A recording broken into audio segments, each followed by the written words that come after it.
Of সিজনের কাটিমন গাছে কেমন ফল হয় দেখুন।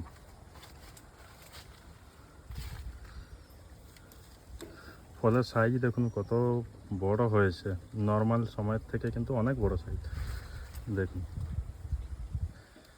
5টি এবং উপরে আর একটি আছে ওখানে ভেতরে, টোটাল 6টি এসছে। এবং এই গাছটি একটি মাল্টিগ্রাফটিং গাছ। এখানে বানানা ম্যাঙ্গোর উপরে এই জায়গাটি দেখুন, এখানে গ্রাফট করা হয়েছে।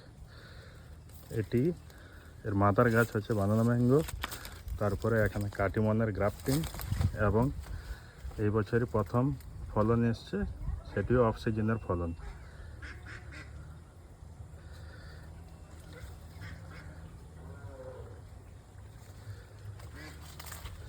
একটি মাত্র ডাল, এতেই ফল ধরেছে 6খানা।